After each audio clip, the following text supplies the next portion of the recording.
Welcome to the Vigorous Q&A. I'm Coach Steve, here to answer all your bodybuilding related questions.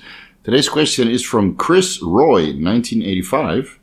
Hey Coach Steve, can you give your opinion on straps, sleeves, belts, and any other assistance devices?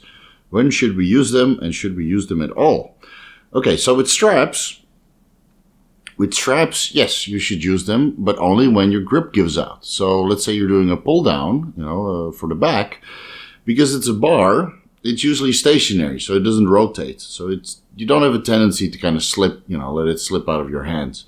But with a dumbbell, when you're doing dumbbell rows, you can probably grip 40, 50 kilos, but the 60 kilos, or at least for me, the 60 kilos are a bit hard to grip. And then as it starts to roll out of your hand, you're losing range of motion. Because I usually do dumbbell rows to the floor. So you reach all the way down to the floor, and then you're losing, 1 or 2 inches of range of motion because your grip is giving out. So in that case, you use straps. And then everything is nice, locked and secure in position. You keep the same range of motion, and you have no possibility that you fail on your grip before your back fails. So now you can take this set through failure in the correct range of motion. But with pull downs, it's probably not necessary. So you try to restrict the straps to the exercises where you really need it. And that's probably only barbell or dumbbell work. Yeah. If you do like I do heavy shrugs in the laying, what is it called? Laying hammer strength chest press. So it's a chest press where you're laying down and it goes up. But you can also do shrugs on it. You have to stand over the bench and do shrugs. And that has a rubber attachment that starts to slide. You work your way up to like 5 or 6 plates per side. It's basically as much as the machine can hold, but it's halfway through the motion, so it's it's only 50% that you're really repping. So let's say it's actually 3 plates, but you put 6 plates on top. You burn yourself out, but hey, it's a different story. All right, so you're repping away, and then, because the little foam that's on the grip starts to rotate, you need to use straps for that as well. So straps I would only use in circumstances where your grip gives out, and hopefully as you gain strength, your grip should improve and require less and less strap work. But usually towards the end, your working sets, you still need straps because you want to train the tugger muscle and not burn out on your grip, preventing you to reach failure on the target muscle that you're training. All right, so sleeves I never really used because my calves are kind of big and my knees are small. So I'm not going to show you, but you see my wrist. I mean, it's not much. And I got the same with my knees. They're a little bit bigger now because my hamstrings are pretty big. But I would never be able to get sleeves over my calves.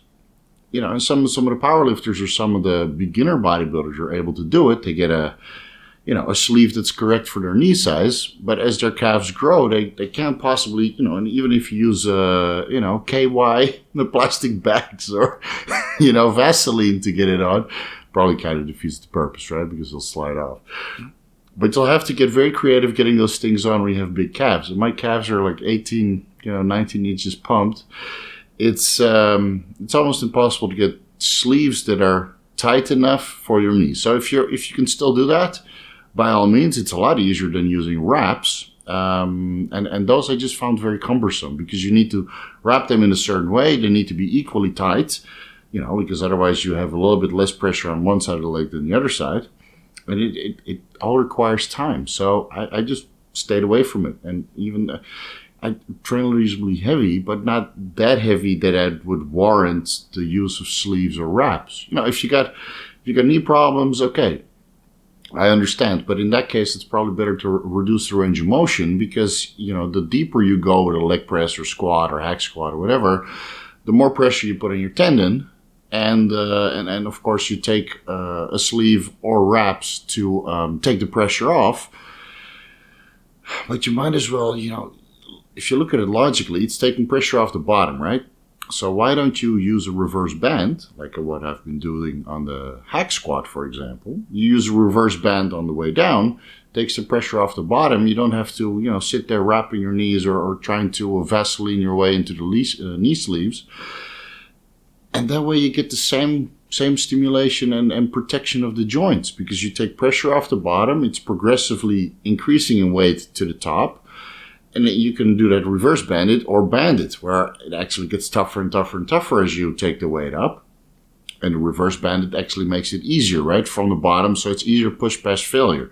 So for a resistance band, you put the resistance band over the machine with progressive resistance in the beginning of the workout, and then you do reverse band it, reducing weight from the bottom towards the end of the workout, because you lose a little bit of stamina, a little bit of pushing power, and the ability to push through or past failure. So that's how I would recommend it. It's another way to stay away from the sleeves and the wraps, just by incorporating resistance bands at the correct times.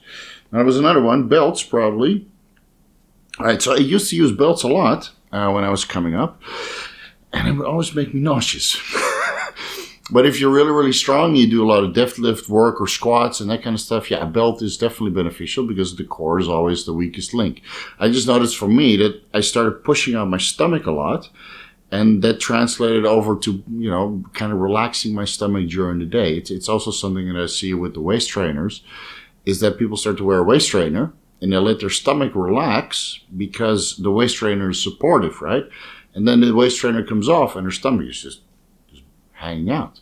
You know, I mean, what I like to do is just keep my stomach tight the whole day. And, you know, my core is decently developed, even though, you know, sometimes I hunch over a little bit on squats. But wearing a belt is not going to change the hunching, you know. With the last 2 reps, your lower back gives out. But it does stabilize your core a little bit more. Now, you know, because I'm pushing on my stomach, I feel that it's relaxing during the day. And with some of the belts, because they're a little bit thicker, when you go ass to grass, every time your upper quad is digging into the belt, or the belt is digging into the upper quad, and it just always throw me off. Always. You know, you go all the way down, do like a front squat, you go all the way down, and then the belt is kind of like digging right into the upper quad, and it just messed me up mentally. Like I would lose like the feeling in my quads because it's like pressing, and it's, you know, especially with some of the belts that are pretty pointy. So, you know, I personally, I don't like belts. But hey, if you train super heavy, you know, I mean, I train heavy, but not super heavy. At one point, you're going to need it, you know, just to protect your core and keep everything stable. And, you know, because that's the weakest link. So if you train really, really heavy, I think you would use straps first, maybe sleeves, elbow sleeves, knee sleeves second, if you can't find a way to reverse band certain exercises. And then I think the belt would be last. I don't think you should start wearing a belt from the beginning.